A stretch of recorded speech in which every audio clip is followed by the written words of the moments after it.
शुरुआत करेंगे दिलीप जी आपके साथ। जरा बताइए, क्योंकि नया बिल नए बदलाव के लिए है, लेकिन आपको ऐसा क्यों लगता है कि इस नए बिल में कई बदलावों की जरूरत है? निस्संदेह हम वर्तमान में लोकतांत्रिक राज्य में रह रहे हैं और लोकतंत्र का मुख्य उद्देश्य होता है पब्लिक वेलफेयर स्टेट, और जन कल्याणकारी राज्य के में रहते हुए सरकार का ये दायित्व बनता है कि वो जनता का और सभी लोगों का के हितों की रक्षा करे, और उनके हितों की रक्षा करने के लिए सरकार समय समय पे प्रयास करती है। और मेरे ख्याल से इस मुद्दे पे भी सरकार की जो मंशा है वो निश्चित रूप से अच्छी रही है कि विद्यार्थियों के हितों की रक्षा कर सके। लेकिन इसके बावजूद हमें लगता है कि ये जो बिल पेश किया गया है, इस बिल में कई आशंकाएं हैं, तो इस बिल को कानून का रूप देने से पहले हमें उन आशंकाओं का निराकरण कर देना चाहिए।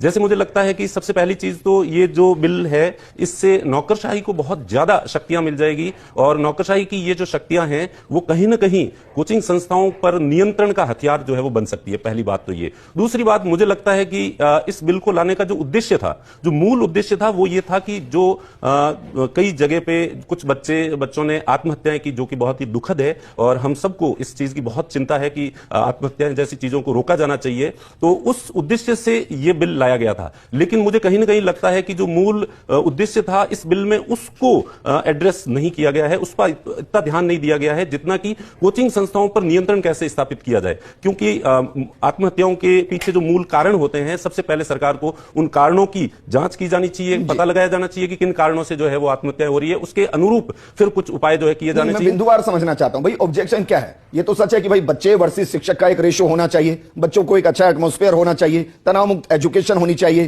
कंपटीशन के लिए बराबरी के माहौल होने चाहिए, बच्चा बीच में छोड़ना चाहे, फाइनेंशियली क्राइसिस है तो उसको ये अधिकार होना चाहिए। आप किसके बारे में सजेशन चाहते हैं? किससे आपको लग रहा है कि भाई कोचिंग संस्थान खत्म हो जाएंगे? नहीं, मैं निश्चित रूप से आपकी इन सब बातों से सहमत हूं कि इन सब विषयों को जो है वो ध्यान में लिया जाना चाहिए, इन सब का समाधान जो है किया जाना चाहिए, इस पे विचार किया जाना चाहिए। लेकिन हमें सबसे पहले देखना चाहिए जो मूल उद्देश्य आत्महत्या वाला था, तो कौन से बच्चे आत्महत्या करते हैं। जैसे कोचिंग इंस्टीट्यूट्स का कैटेगराइजेशन किया जाना चाहिए कि कोचिंग इंस्टीट्यूट्स दो तरह के होते हैं। एक जो प्रवेश परीक्षा की तैयारी करवाते हैं, जैसे IIT जी नीट की जो तैयारी करवाते हैं, वो 12th पास बच्चे होते हैं, और उनमें ही सामान्यतः ये आत्महत्या वाली जो स्थिति है वो देखी जाती है। और दूसरे प्रकार के वो विद्यार्थी होते हैं जो ग्रेजुएशन करने के बाद नौकरी प्राप्त करने के लिए जो कोचिंग करते हैं, तो इस कैटेगरी में जो कोचिंग इंस्टीट्यूट्स आते हैं, उनमें हमने आज दिन तक जो है ये आत्महत्या वाली खबर आपने भी शायद जो है वो नहीं सुनी होगी। तो सबसे पहले इसका कैटेगराइजेशन किया जाना चाहिए, और अलग अलग कोचिंग टाइप की कोचिंग्स में समस्याएं भी अलग अलग होती है, तो इनके समाधान के लिए भी जो प्रोविजन है वो भी अलग अलग तरह के किए जाने चाहिए।